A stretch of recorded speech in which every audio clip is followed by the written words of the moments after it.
ये नजारा है उत्तराखंड की राजधानी देहरादून का, जहां उत्तराखंड में एक बार फिर पहाड़ी मैदानी का मुद्दा सुलगने लगा है, जिससे शहर का माहौल और आबो हवा बिगड़ती जा रही है। पहले प्रेमचंद अग्रवाल और अब होटल व्यवसायियों को धमकाने के बाद जेल गए उत्तराखंड क्रांति दल के 2 नेताओं की रिहाई का मामला तूल पकड़ता जा रहा है।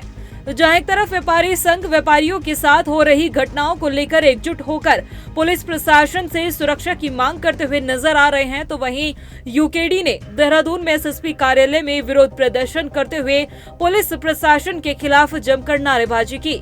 वहीं पुलिस पर व्यापारियों के दबाव में आशुतोष नेगी और आशीष नेगी पर फर्जी मुकदमा दर्ज करने का आरोप लगाते हुए रिहाई की मांग की। आशीष नेगी जी और आशुतोष नेगी पे जो झूठे मुकदमे हैं, झूठे हम इसलिए कह रहे हैं, हम संविधान का सम्मान करते हैं, लेकिन जिस उस पे मुकदमा हुआ है, जिसने ये मुकदमा किया है पिरामिड कैफे, उस दिन वहाँ पर पुलिस भी मौजूद थी। 1,07,000 रुपये वहाँ से आए और वो लोगों की सैलरी ही थी।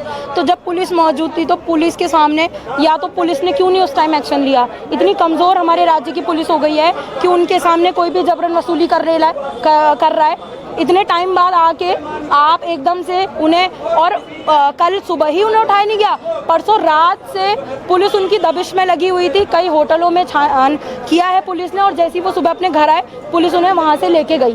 तो ये साफ साफ साजिश है उनको उठाने की, कि उन्हें पता है कि ये अपने समाज के लिए स्पष्ट है, ये अपने समाज के लिए लड़ते हैं। हमारी मांग है ये झूठे मुकदमे रद्द किए जाए और ऐसे प्रताड़ित ना किया जाए। यूकेडी नेता की गिरफ्तारी को लेकर मुख्य विपक्षी दल कांग्रेस का क्या कुछ कहना है और क्या कुछ सवाल खड़े किए हैं, आप भी सुनिए। देखिए, सरकार को सही तथ्य सामने रखने चाहिए। आशुतोष नेगी वैसे भी पहले भी उनके टारगेट में रहे, चाहे वो अंकिता भंडारी केस के बाद उनकी पत्नी का ट्रांसफर करना रहा हो, इत्यादि रहे, कई चीजें करी गई और आज गिरफ्तारी हुई है।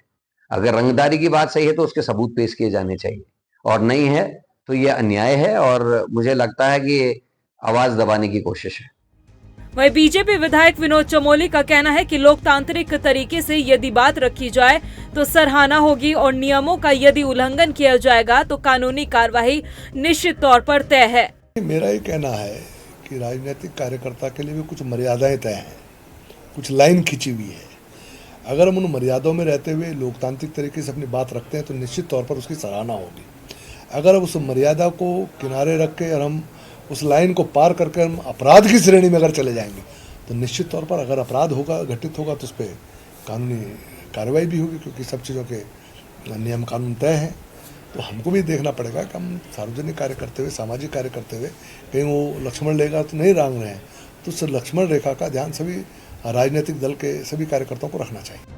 आपको बता दें कि यूकेडी के 2 नेताओं को रेस्टोरेंट और होटल में जबरन घुसकर मालिक को धमकाने और अभद्र भाषा का इस्तेमाल करने का आरोप लगाया गया है। इस घटना का वीडियो सोशल मीडिया पर जमकर वायरल हुआ, जिसके बाद इस मामले में होटल मैनेजर की तरफ से पुलिस को तहरीर दी गई थी। तहरीर के आधार पर पुलिस ने मुकदमा दर्ज किया और दोनों नेता आशुतोष नेगी और आशीष नेगी को गिरफ्तार किया, जिसके विरोध में यूकेडी ने अब विरोध प्रदर्शन किया है। दरअसल प्रेमचंद अग्रवाल के मंत्री पद से इस्तीफे के बाद लगने लगा था कि पहाड़ी मैदानी का ये मामला यही शांत हो जाएगा, लेकिन दिन पर दिन बढ़ती गतिविधियों को देखकर तो फिलहाल ऐसा नहीं लगता, क्योंकि हाल ही के दिनों में प्रदेश में पहाड़ मैदान के बीच की ये खाई और गहराती जा रही है।